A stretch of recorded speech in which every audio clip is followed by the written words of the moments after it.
So hey guys, my name is Eddie Knight. I'm Crob. And we're here to talk to you about a video game that was made in 1991, the same year that Linux was first released. No, Eddie, we're not doing that. Okay, we are here to talk to you about a meme video that took the world by storm in the year 2000, right after Red Hat Enterprise Linux was first released. No, we're not. Crob, this was your idea. Well, it was, but Eddie, it's called a theme. You took my intro video, and now you're taking the video game and the meme as well? The year was 2000. The topic was well known. It was a video game that was translated into English with many errors. Many jokes had been made about this up until this point, but in 2000, a rallying call was made. On every single forum, there was a request made to create videos, create memes that could be brought into a video, and the community responded in force and brought what became a meme that we'd be referencing 25 years later. Hey, that's how we got the baseline. So seriously, it's 2024, and many of us recognize that there wasn't a single way to have a community-maintained library of controls and policies. We had many silos. A lot of us across the ecosystem were focused on different aspects of the problem. And OpenSSF, we sent out a rallying cry to the community. We said we would love to collaborate and have one control catalog for the open source. And the community answered in spades. The response we got was dramatic, and we came up with the open source project security baseline, housed in the OpenSSF, but we have a lot of friends across the ecosystem. You might recognize our friends in FINOS, our friends over at the CNCF, OpenJS, and many community members came together and helped us answer this call. Now, in the course of creating the open source project security baseline, we found a need to consolidate a lot of language. Because to this point, there have been lots of folks that have been addressing how we are measuring the definition of good for open source projects.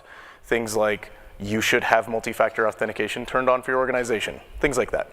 But as we got to working, we started realizing that we wanted to map back to guidance, things like regulation, standards, frameworks in the world, CRA being one of them.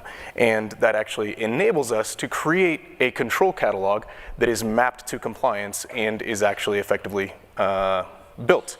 And that can be ingested out into policy, which can be feeding into development pipelines and evaluations, and subsequently enforcement, and rolled up into audit activities. Mm-hmm.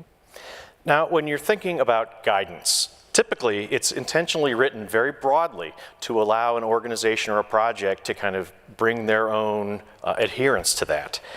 Sometimes it's very vertical specific. If you work in banking or healthcare or you make rockets, this type of stuff, you'll have very specific guidance there.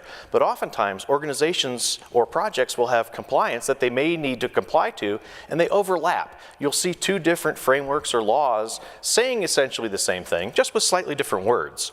So we started with this broad set of rules, the EU Cyber Resilience Act, NIST, Secure Software Development Lifecycle. And then we kind of compiled this library of guidance, and we focused on outcomes, not the minutia of kind of what needed to be done. And because that was the focus, we enabled ourselves to build out an effective control catalog. And this control catalog, for it to be effective, we needed to focus on the known threats for that particular vector, this being open source projects. We needed to be able to really tightly define exactly what an open source project is, and we needed to be able to make it machine readable. So that way we can work on this in a variety of different spaces around and enable it to work with other enforcement and evaluation tools. Right. We had a lot to work at. There's a ton of guidance out there and a ton of ways for controls to be compliant. And we needed to think about this practically. We didn't want to be overly burdensome to up or downstream. We wanted to ease that implementation of this stuff. And here is an example of one of our baseline controls. Oh, and then my alarm goes off. I have to be at a keynote. Was that the meme song playing right there? I like. It was the final countdown. But this is an example of one of our baseline controls. This is how the brains of this whole effort is organized. So you'll see the control, you'll get an explanation, you'll get a little bit of information about the requirement. We'll give you some suggestions, recommendations on how you might adhere to this.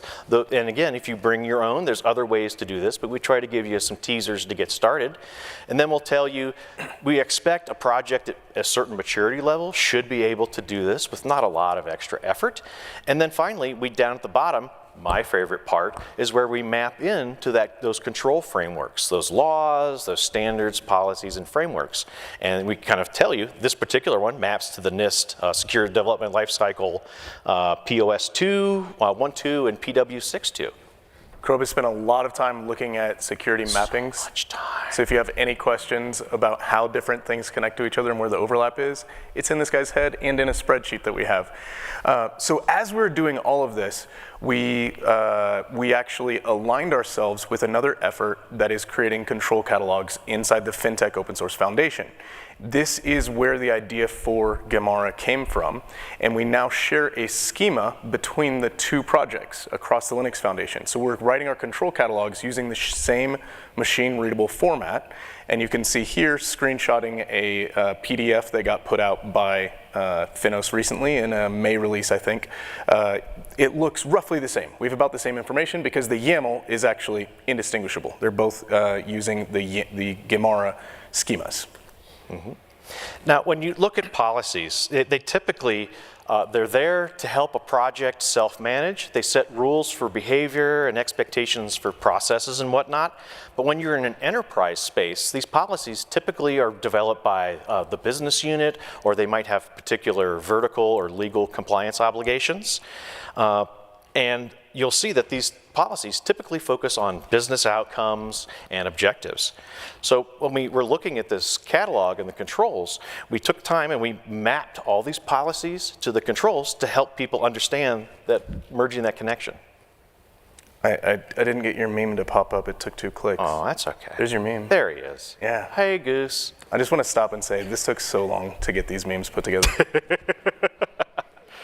So going back, we talked a little bit about the first 3 layers of Gemara here, right? We talked about guidance being the regulations, frameworks, the controls being technology specific, threat informed, policies inheriting both of those, but being specific to a specific risk profile for a specific use case.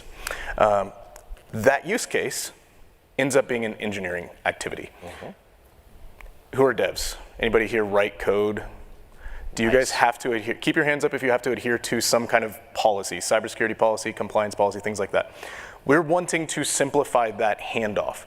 So Gemara is working to simplify that handoff. So when you get something like the open source project security baseline, and somebody says, hey, our policy is to do that particular control catalog, we can automatically ingest that control catalog into a set of tests. We're calling those test evaluations because we're separating them from enforcement activities where you would have a gate in your CI that would stop a build from happening and releasing. That's going to be a separate activity that needs to happen, just like audits need to happen. And when we're doing this in a machine-readable format, we can roll them all up and ship them out because it was all machine-readable the entire way. And one way that we're doing that. There we go. And one way we're able to display this information is we're partnered with our friends over at LFX, and that becomes a means to give us a dashboard and to kind of show how a project is doing. Here's an example of a very popular CNCF project, Argo. You may know and love it today. And you can kind of see inside of LFX right now, you can go look and see how baseline-y it is. And we'll talk about, this is a very iterative process we're going through and constantly changing and improving this. So today we're able to kind of show how a project is lining up against the baseline controls. And eventually we're going to get information in there so it's more actionable. Did you just make baseline an adjective? You can adjectify anything if you try hard. Yeah, can you make it a verb? You can verbify anything if you try hard. Baseline all the projects. That's right. So as we've done this, right, we've built out the control catalog. We've built out schemas to make it machine readable. We've done a very early iteration of some automation for it. This is similar to something like OpenSSF scorecard or the best practices badge that are both within the OpenSSF ecosystem. Yeah. We're going to be talking a lot more about those tomorrow at the Community Day. OpenSSF Community Day. Yep. So if you want to talk more about different things and how this is playing into the rest of the ecosystem, we're going to go really deep on that tomorrow. But I want to talk to you about 2 other projects that we have in the Orbit working group that we're executing on at the same time as this. The first one is Security Insights. Security Insights is actually a YAML file. It's a specification for a YAML file. We were able to see that Argo had that 100% security score because our tests are going and hitting the API. It's a GitHub project. We're hitting the GitHub API, getting a lot of data about the project, and then we're needing to get some just information from the maintainers that they're writing down. They're saying, hey, here's where our website is. Here's the different SCA tools that we're using to scan our dependencies. And they're writing that down in a YAML file. And so now when we're needing to test and evaluate it, we can get that information directly from the maintainers in the repo, publicly maintained in a Security Insights schema. Nice.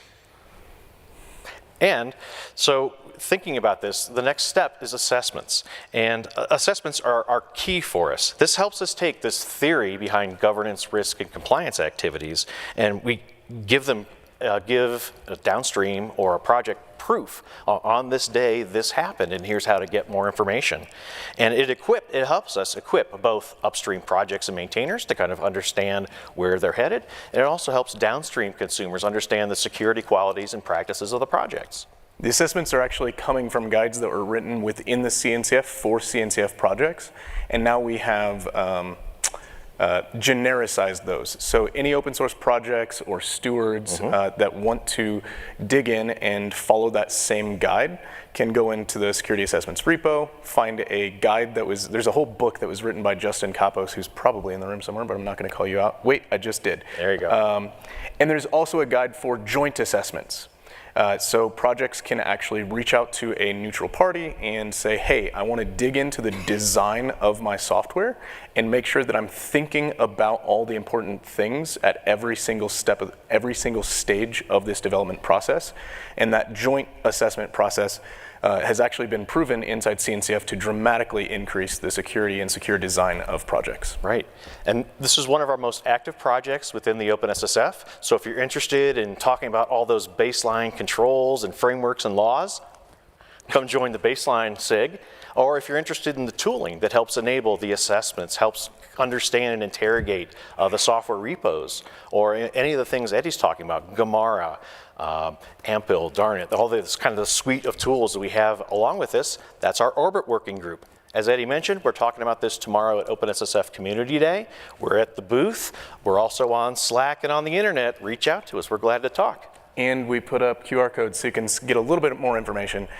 We are at the point where we can take all of the lessons that have been learned from everybody who's been doing compliance, been doing security, been doing engineering, and bring these together into a new way of working and doing open source.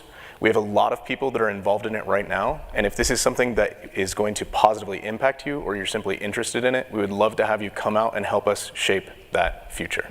Thank you. Patches are always welcome.